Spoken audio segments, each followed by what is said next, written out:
Okay. Bismillah. So we said, do you remember last week? You were here, yeah? Yeah. We understood this sabab, probably. Yeah. Sabab is what we call Cause. the cause. You understand?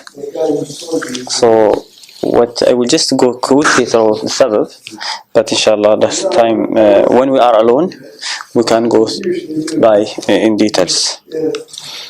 So sabab, actually everything that will take you or lead you to something else. In Arabic language, the rope is called sabab. So the sabab, the cause, is something that the Shariah, this is generally in istilah how the Shariah has made it as a mark for something. So if this thing is here, if this thing is there, then this thing should happen. It is the time of Asr has started, prayer of Asr should be done. So that is they call it sabab. And we say that the majority sometimes also sabab many different examples can be done, and then you can see that there are different things that can be called sabab. Why the alcohol is haram, people will say because it is muskar. And then they will say something. They will say the sabab, the reason, the cause, not the reason, the cause. They will say if it's understandable, then they will call it ʿillah. And therefore, and if it's not understandable, this is according to the majority. Not everybody agree about this, but we are taking the rules of the majority here. They say if we can understand it, then it is ʿillah. If we can't, then it is just cause. What is the difference between ʿillah and sabab when they are the same? ʿillah, then you can do qiyas. You understand? If you have ʿillah, if you know, if you are able to call it ʿillah, meaning you understand the reason behind it, then you can do qiyas, such as alcohol. Why the alcohol is haram? Because it is muskar. Now, if it wasn't the definition of the Prophet that kullu muskirin khamr, because why the khamr is muskar? Because it is muskar. Now that is not true. Khamr is the muskar, and it is haram. You understand? Because it's like this. The khamr is haram because it is intoxication. The truth is, the intoxication is haram. It's not alcohol is haram because it's intoxication. Intoxication itself is khamr, and khamr is haram. Intoxication is haram.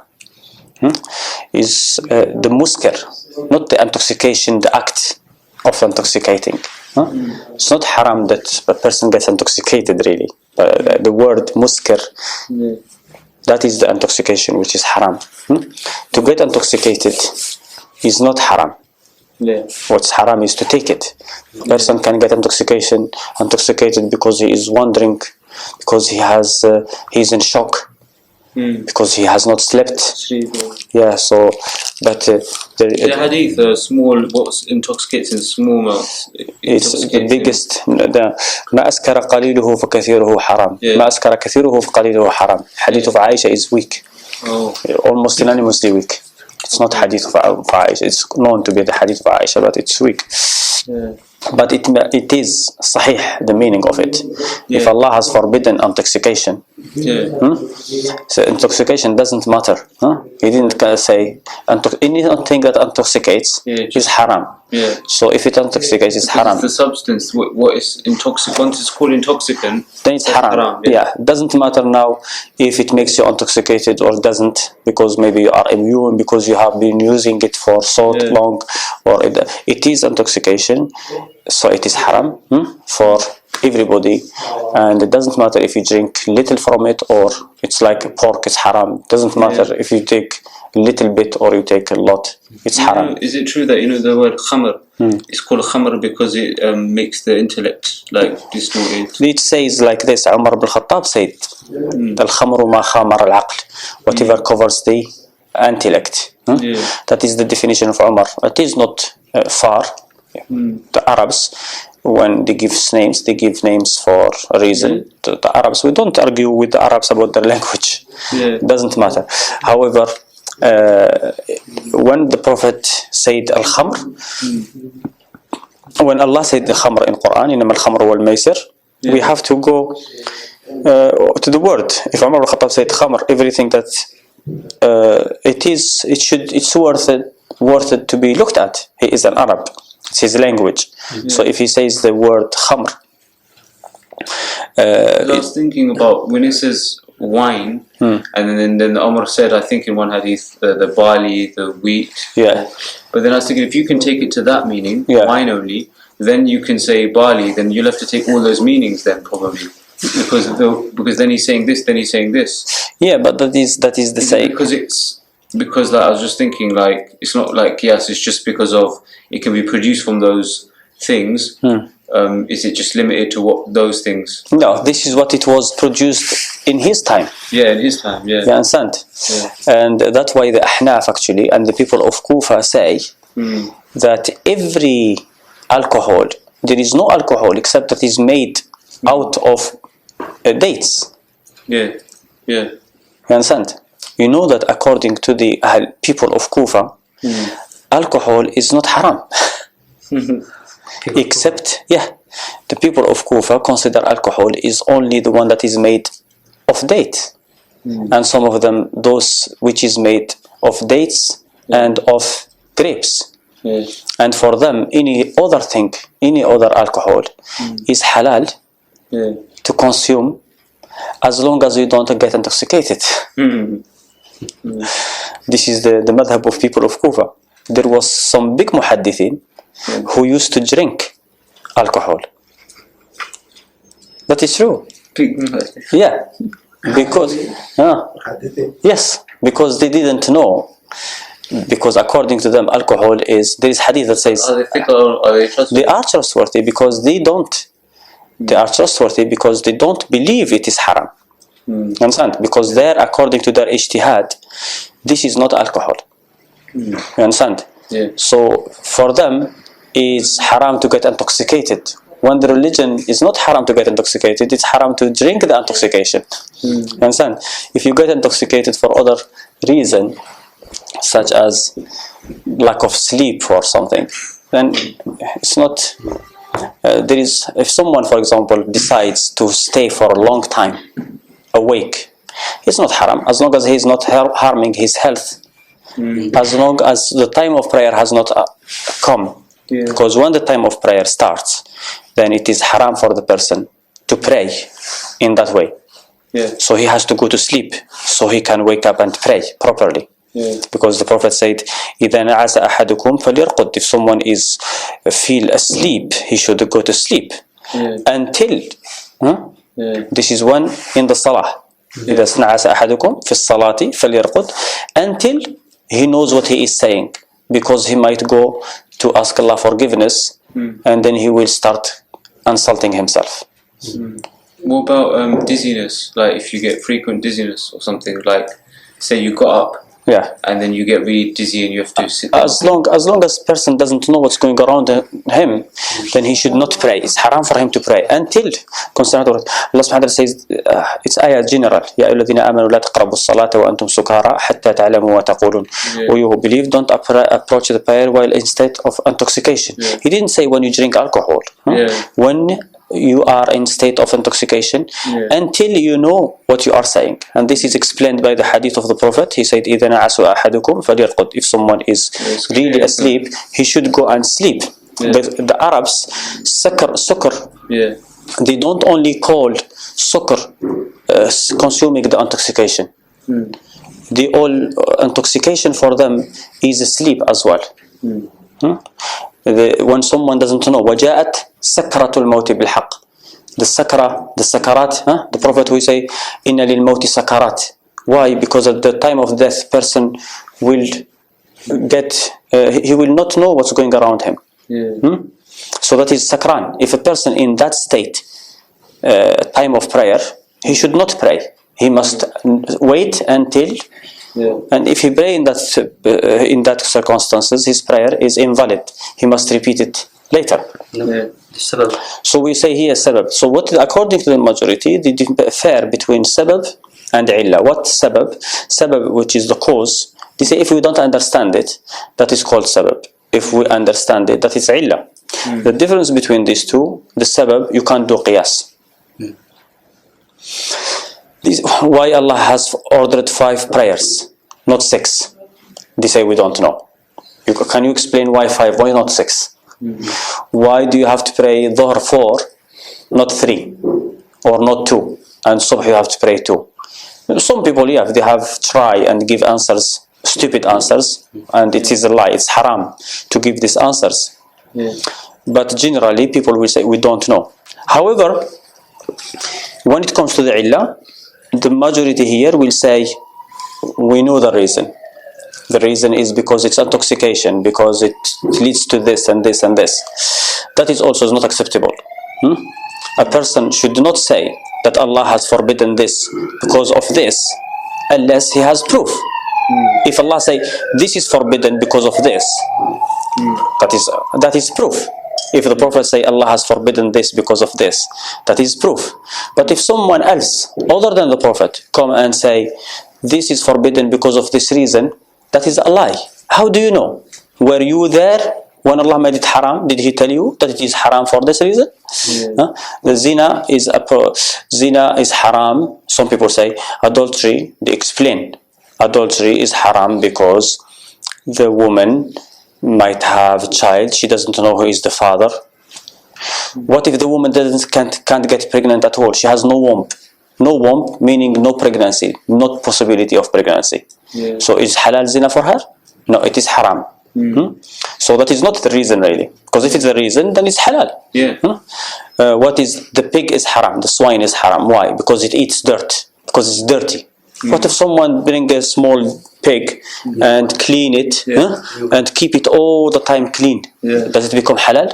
It doesn't. And we say that Allah subhanahu wa ta'ala says in the Qur'an about the people who ask questions why Allah made this haram. Then Allah subhanahu wa ta'ala says, "Inna Allah la yastahi." First Allah say, "La yus'alu amma yaf'al." Is not to be asked about what he does. Nobody can ask, why did Allah make this haram?